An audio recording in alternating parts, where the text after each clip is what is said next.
मौत अटल है, यह नहीं बदल सकती। एक चतुर व्यक्ति को काल से बहुत डर लगता था और वह सोचता था कि मेरी किसी भी क्षण मृत्यु हो सकती है। वह क्या करे।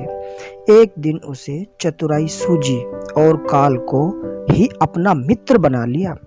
उसने अपने मित्र काल से कहा, मित्र, तुम किसी को भी नहीं छोड़ते हो, किसी दिन मुझे भी गाल में धर लोगे।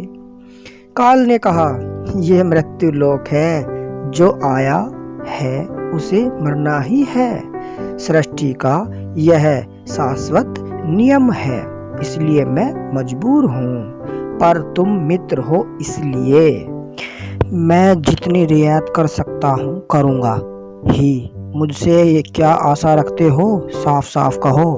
व्यक्ति ने कहा, मित्र, मैं इतना ही चाहता हूँ कि आप मुझे अपने लोक ले जाने के लिए आने से कुछ दिन पहले एक पत्र अवश्य लिख देना, ताकि मैं अपने बाल बच्चों को कारोबार की सभी बातें अच्छी तरह से समझा दूं और स्वयं भी भगवान भजन में लग जाऊं।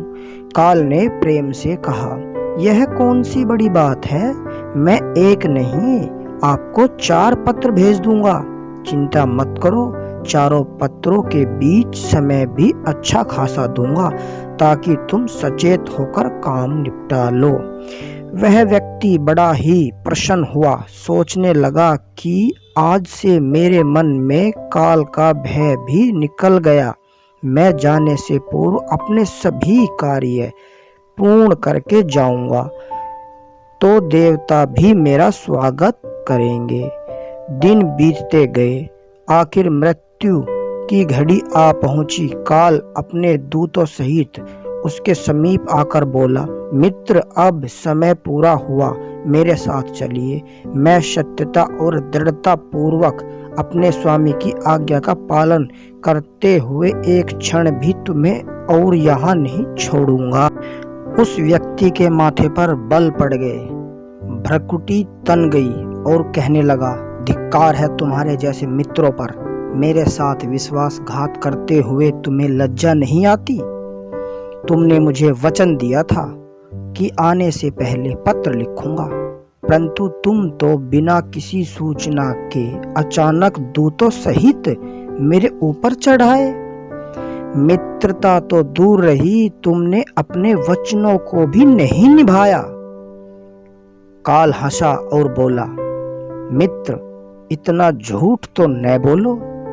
मैंने आपको एक नहीं 4 पत्र भेजे, आपने एक भी उत्तर नहीं दिया। उस व्यक्ति ने चौंक कर पूछा, कौन से पत्र? कोई प्रमाण है?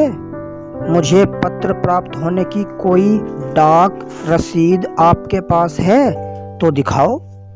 काल ने कहा, मित्र, घबराओ नहीं, मेरे चारों पत्र इस समय आपके पास मौजूद हैं।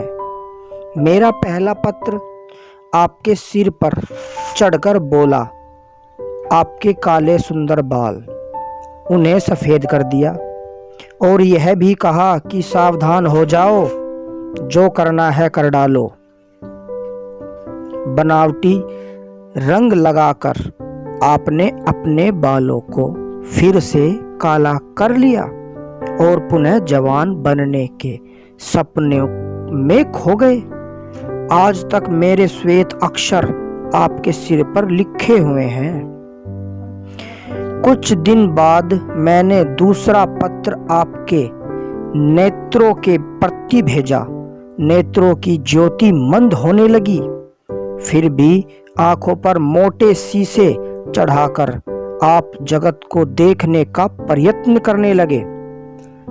2 मिनट भी संसार की ओर से आंखें बंद करके ज्योति स्वरूप प्रभु का ध्यान मन में नहीं किया। इतने पर भी सावधान नहीं हुए तो मुझे आपकी दीन दशा पर बहुत तरस आया और मित्रता के नाते मैंने तीसरा पत्र भी भेजा। इस पत्र ने आपके दांतों को छुआ, हिलाया और तोड़ दिया। आपने इस पत्र का भी जवाब नहीं दिया, बल्कि नकली दांत लगवाए और जबरदस्ती संसार के भौतिक पदार्थों का स्वाद लेने लगे। मुझे बहुत दुख हुआ कि मैं सदा इसके भले की सोचता हूँ और यह हर बार एक नया बनावटी रास्ता अपनाने को तैयार रहता है। अपने अंतिम पत्र के रूप में मैंने रोग, क्लेश तथा पीड़ाओं को भेजा, परंतु आपने अहंकार वश सब अनसुना कर दिया। वह व्यक्ति काल के भेजे हुए इन पत्रों को सुनकर फूट फूट कर रोने लगा और अपने विपरीत कर्मों पर पश्चाताप करने लगा। उसने स्वीकार किया कि मैंने गफलत में शुभ चेतावनी भरे इन पत्रों को नहीं पढ़ा। मैं सदा यही सोचता रहा कि कल से भगवान का भजन करूंगा, अपनी कमाई अच्छे शुभ कार्यों में लगाऊंगा, पर वह कल ही नहीं आया। काल ने कहा, आज तक तुमने जो कुछ भी किया, राग, रंग, स्वार्थ और भोगों के लिए जानबूझकर ईश्वरीय नियमों को तोड़कर तुमने अपने कर्म किए। उस व्यक्ति को जब कोई मार्ग दिखाई नहीं दिया तो उसने काल को करोड़ों की संपत्ति का लोभ दिखाया। काल ने हंसकर कहा, मित्र, यह मेरे लिए धूल से अधिक कुछ भी नहीं है। धन, दौलत, शोहरत, सत्ता से ये सब लोभ संसारी लोगों को वश में कर सकता है, मुझे नहीं। काल ने उत्तर दिया, यदि तुम मुझे लुभाना ही चाहते थे तो सच्चाई और शुभ कर्मों का धन संग्रह करते। यह ऐसा धन है जिसके आगे मैं विवश हो सकता था, अपने निर्णय पर पुनर्विचार को बाध्य हो सकता था, पर तुम्हारे पास तो यह धन धेले भर का भी नहीं है। तुम्हारे ये सारे रुपये पैसे, जमीन जायदाद, तिजोरी में जमा धन संपत्ति सब यहीं छूट जाएगा। मेरे साथ तुम भी उसी प्रकार निर्वस्त्र जाओगे जैसे कोई भिखारी की आत्मा जाती है। काल ने जब मनुष्य की एक भी बात नहीं सुनी तो यह हाय हाय करके रोने लगा।